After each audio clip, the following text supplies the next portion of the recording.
आ आई. Yes. ब ब बदक. क क कणीदार. ख ख खमंग. ग ग गोकुळतू. हा. अगदी घरच्यासारखं. कणीदार खमंग म्हणजेच गोकुळ तूप.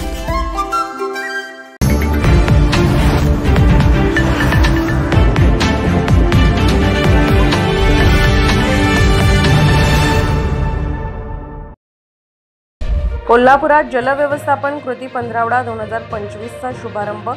जलव्यवस्थापनात कायमस्वरूपी पर्याय म्हणून योग्य सुविधा निर्माण करण्याबरोबरच शाश्वत जलव्यवस्थापन आणि शाश्वत सुविधा निर्माण करण्यासाठी समन्वयाने काम करण्याचा निर्धार पाटबंधारे विभागासह सर्व सहभागी शासकीय विभाग, तज्ज्ञ, मार्गदर्शक आणि शेतकरी गटाच्या प्रतिनिधींनी केला.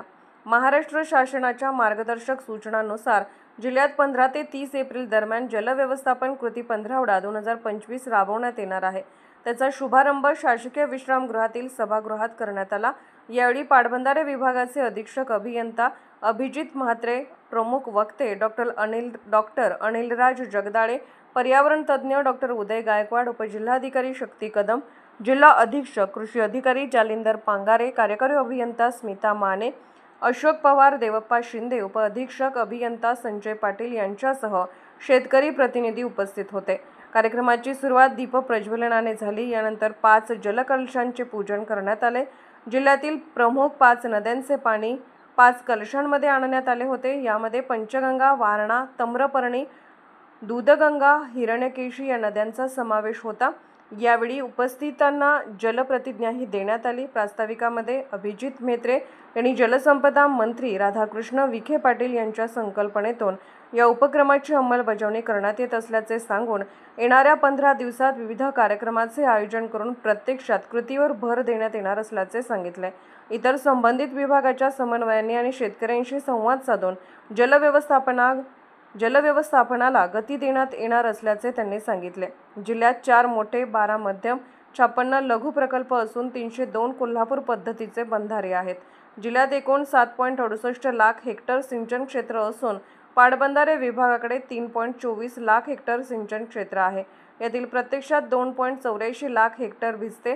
यामध्ये येत्या काळात वाढ करून ते 100% करण्याचे नियोजन करण्यात येणार आहे, असे त्यांनी पुढे सांगितले.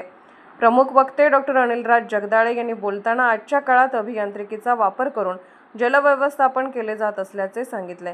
पाणी साठवणे आणि सिंचनाला देणे, उद्योगधंद्यांना देणे असे एकांगी जलव्यवस्थापन होत असल्याचे ते म्हणाले. एखाद्या भागाला एक टँकरने पाणी पुरवठा करण्यास लागणे म्हणजे जलव्यवस्थापनातील चूक आहे, असे मत त्यांनी व्यक्त केले. कोणत्याही ठिकाणी जलव्यवस्थापन प्रक्रियेत अतिक्रमण, प्रदूषण होत असेल तर ते वेळीच रोखले पाहिजे. आज सर्व शहरातील पाणी वापरात 50% गळती असते. म्हणून व्यवस्थापन म्हणजे वेळच्या वेळी विविध उपाययोजना राबवून पाण्याचे नियोजन करणे होय, असे ते यावेळी म्हणाले. पाणलोट हा मुद्दा जलव्यवस्थापनात महत्त्वाचा घटक आहे. व्यवस्थापनात संपूर्ण नदीचे खोरे असावे असे सांगून त्यांनी विविध उदाहरणातून पाण्याचे व्यवस्थापन पटवून दिले. आपल्याकडे असलेल्या गुणवत्तेचा वापर करून जुन्या जलव्यवस्थापन सुविधांचा अभ्यास करून शाश्वत जलव्यवस्थापन आणि शाश्वत सुविधा निर्माण करण्याची आवश्यकता असल्याचे त्यांनी आपल्या मार्गदर्शनात उपस्थितांना पटवून सांगितले. कार्यक्रमाचे आभार कार्यकारी अभियंता स्मिता माने यांनी मांडले, तर सूत्रसंचालन प्रशांत कांबळे यांनी केले. कार्यक्रमाच्या शेवटी राज्याचे मुख्यमंत्री देवेंद्र फडणवीस यांच्या शुभेच्छा संदेशाचे प्रसारण दाखवण्यात आले. कोल्हापूरहून दर्पण न्यूजसाठी अनिल पाटील. निर्भीड बेधडक बातमीसाठी दर्पण न्यूज चॅनलला लाईक करा, शेअर करा, सबस्क्राईब करा. मुख्य संपादक अभिजित रांजणे, दर्पण न्यूज.